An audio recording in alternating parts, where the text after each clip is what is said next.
Halo, pada video ini saya akan menyampaikan beberapa hal mengenai pengaruh teman sebaya terhadap perkembangan gender. Untuk mempersingkat waktu, mari simak cuplikan video berikut.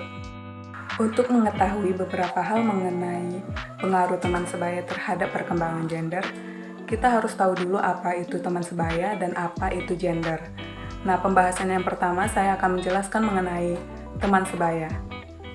Teman sebaya adalah sekelompok atau kumpulan orang yang saling berinteraksi, berhubungan, atau bergaul karena memiliki kesamaan dalam beberapa aspek seperti umur atau usia, perkembangan dan cara berpikir, status sosial, pekerjaan, hobi, dan lain-lain.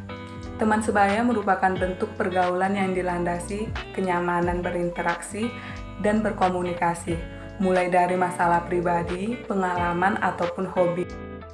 Pembahasan yang kedua yaitu gender. Mutar berpendapat bahwa gender dapat diartikan sebagai jenis kelamin sosial atau konotasi masyarakat untuk menentukan peran berdasarkan jenis kelamin. Seperti pendapat Hadiati, perempuan dikenal lemah lembut, cantik, emosional, atau keibuan. Sementara laki-laki dianggap kuat, rasional, jantan, dan perkasa. Ciri dari sifat itu sendiri merupakan sifat-sifat yang dapat dipertukarkan. Artinya, ada laki-laki yang emosional, lemah lembut, keibuan. Sementara ada juga perempuan yang kuat, rasional, dan perkasa. Pengaruh teman sebaya. Teman sebaya menjadi salah satu lingkungan utama bagi anak yang akan berpengaruh terhadap pengetahuan dan perkembangan gender. Dengan siapa kita bergaul dapat mendeskripsikan siapa diri kita.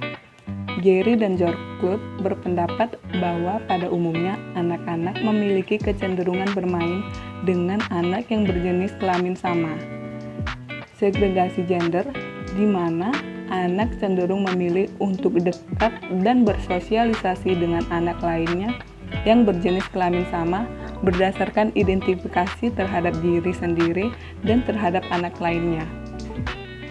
Seperti contoh saat bermain mobilan, anak laki-laki cenderung hanya mengajak sesama laki-laki.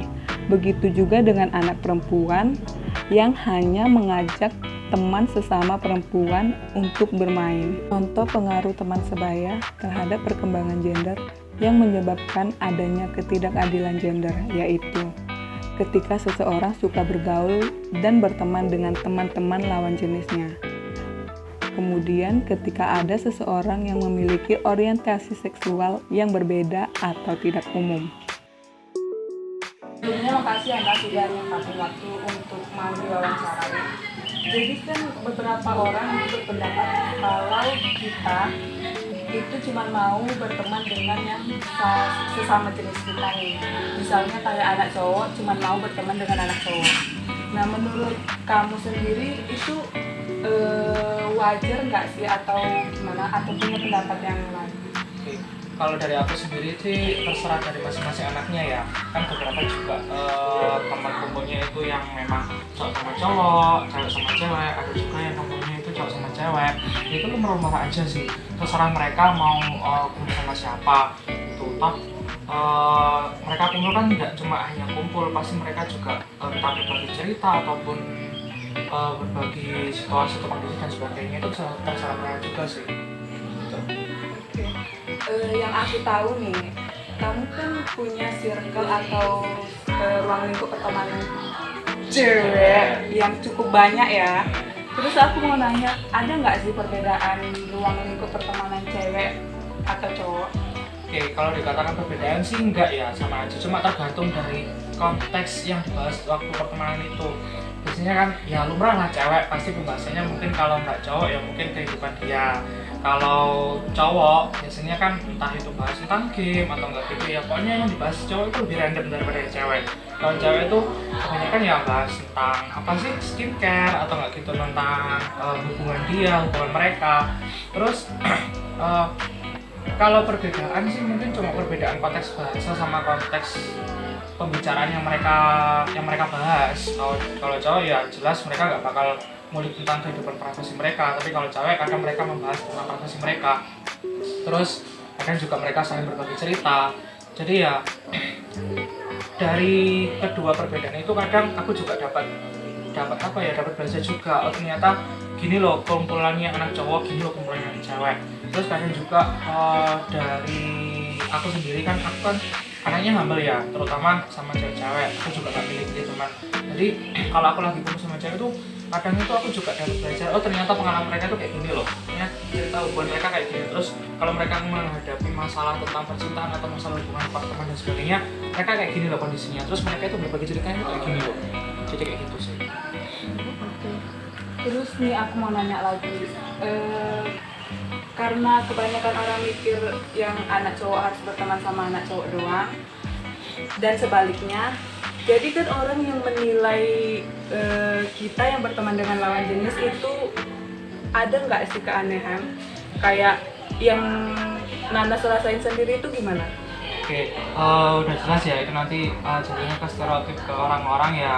Biasanya kalau cowok itu mainnya sama cewek, biasanya itu kayak apa ya? Kayak dibilang cowok ngondek, terus kalau gitu ya cowok lemah, terus apa ya?